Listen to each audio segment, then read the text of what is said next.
This is a very short chapter in the code. Incident and incident reporting is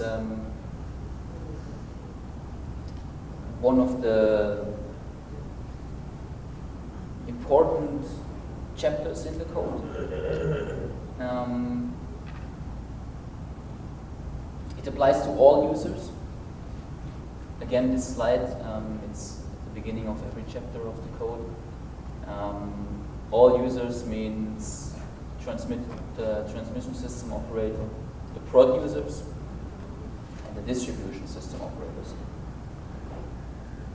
It's important to know what to do in case of an incident, to be able to manage the facility in case of an incident, or to be able to manage the DWTS in case of an incident. An incident is something that can happen anywhere at any time, and then when it happens, quick action has to be taken, and a really clear procedure has to be given to deal with the incident.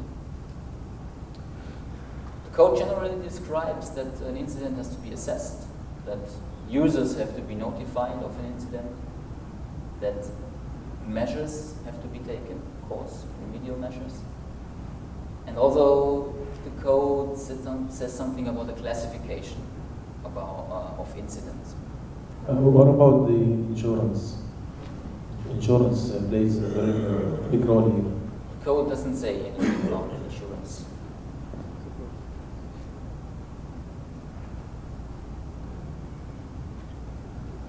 Incidents are unscheduled and unplanned. Incidents can be caused by adverse environmental, or can be adverse environmental incidents. It can be health and safety incidents, for example, when a person is injured. And it can be operation incidents, where major production loss, for example, is taking place. And the causes of an incident may be improper operation of the incident, improper maintenance, for example, therefore unplanned outages, material failures, an act of nature like earthquakes or storms, and worker strikes.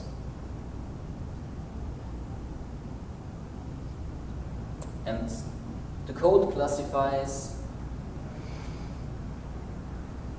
incidents as either an incident or a significant incident. Incidents are adverse environmental incidents where, for example, due to a leakage, the environmental is damaged. An incident can also be a health and safety incident, and operation incidents where a facility has a production loss of more than 25% for at least 6 hours, or the DWTS has a transmission loss of more than 25% for at least 6 hours. An incident is always significant when the water is contaminated. When the production is there is a production loss of more than 50% for at least 24 hours, and where the transmission is disrupted for, or has a loss of more than 50% for at least 24 hours. And this also refers to another chapter which will be presented later, transmission system disruption. As soon as a user becomes aware of an incident, he has to notify the DWTS immediately. And this notification contains, of course, the name of the user and contact details, but also time and location, nature of the incident, and as far as it can be seen, the expected extent of any effects. The DWTSO has to inform the affected user within 1 hour how the DWTS has been affected. And very important in case of an incident, the DWTSO is head of any remedial measures. So he supervises remedial measures. He helps the user to implement remedial measures. And he's mitigating the effect of incidents to the system. Yes. You know, some customers, they have on storage. For example, with water, they can't need to consume it within 3 days. Storages. Yeah. In case I lose my production as a supplier, at that moment I have to raise the incident report or tell the impact appearing to my customer. You have to notify immediately. You don't know at the beginning if it's an incident, because see, if you lose production, for example, you see that there is a major production loss, you notify, but you have to see how the production loss is. Maybe there you can remediate the damage. Maybe sometimes in 1 hour I can recover my problem. Exactly.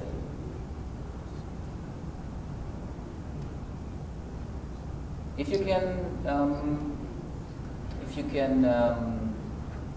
recover your production within 1 hour, everything is fine. But if not, and if it takes longer and you missed to give notification to the user, you don't comply with the code in the end. So for you, it's important to notify in case it takes longer and in case it will be an incident. Excuse me. At the beginning, you said that any violation for this code could be withdrawal of the assets. So if there is mis-notifying or something like that, could be raised with such a situation, or what will be the situation? You need to ask this question ECRA, I believe. I cannot imagine that a missed notification will lead automatically to the loss of a license. I cannot imagine. What I can imagine that in case you miss a notification and because of that nobody has taken action and it will be then, in the end, eventually a significant incident, or it will follow by a transmission system disruption, so a real serious event which jeopardizes the supply of water to the people. I can imagine that you will get, say, at least a strong warning from ECRA as the regulator. But actually, I cannot answer this, and this is then subject to ECRA's discretion. Let us relate to a real case. For example, the Shuaib transmission line, which happened for 1 year in the Hajj season or something like that. Does it comply with this? I'm not aware of that real case. Maybe we can have a discussion later on that one. And of course, all questions in relation to license would be worth to direct it to ECRA. The code also says when the DWTSO becomes aware of an incident, of course he then has to notify the affected user. And notification is to contain this information. And like on the slide before, in this case the user has to inform the DWTSO how its facility or their facilities have been affected, and this within 1 hour. And again, the DWTSO is implementing remedial measures. He is supervising anything about remedial measures. In any case, the DWTSO has to assess the incident. And assessment of incident, if it's caused by the user or by the DWTSO itself, has to contain this information, like the type and nature of incidents, like the impact on the system, like the remedial measures. And at this time, also a classification of incident has to be made. Very important, what I also stressed before, is that the DWTSO is coordinating and controlling remediation. Of course, user has to carry out the remediation, and also the DWTSO, but in general, everything has to be confirmed by the DWTSO in advance.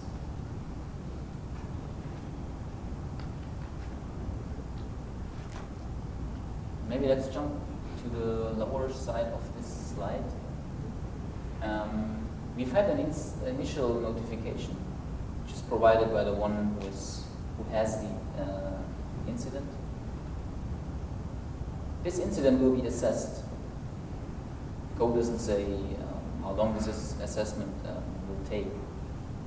But as soon as this assessment is finished by the DWTSO, a second notification has to be provided by either the DWTSO or the user.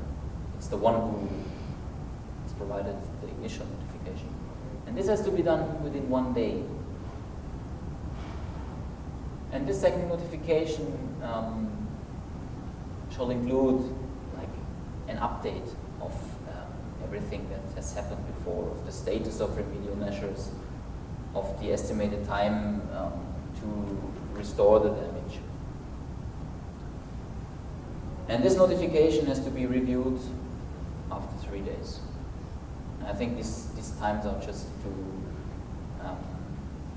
be able to finish this process quickly and to see what's the overall problem of this incident, to avoid anything related to this problem in the future. Notification is to be provided by producer or by transmission operator? Which one? This one? Yeah, initial notification. It's the one who has an incident. You as a plant operator have an incident, and you will provide, of course, this initial notification. If you don't, it's your risk. Regarding second notification? Excuse me? Regarding second notification? Second notification is also you. It's the one who has provided the initial notification. So actually, everything above this arrow is DWTSO. Everything below is the one who has an incident.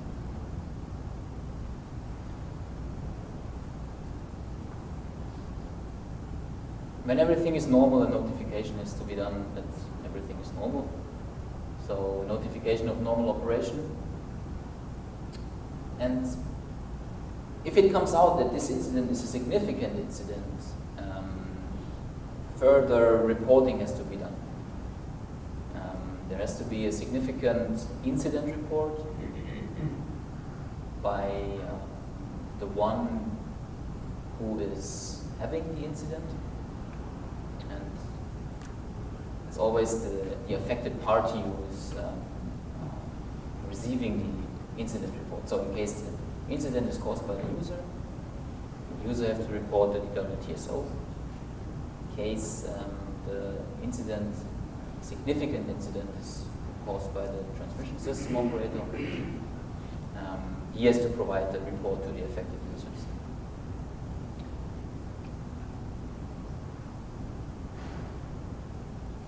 And this reporting shall include another detailed description of the whole incident, where water was lost and water lost, and also the facilities involved, description of the incident one more time. And at the end, the DWTSO has to evaluate everything. He will check if the user or the one who caused the incident has complied with the code. And he also has to provide a summary to ECRA.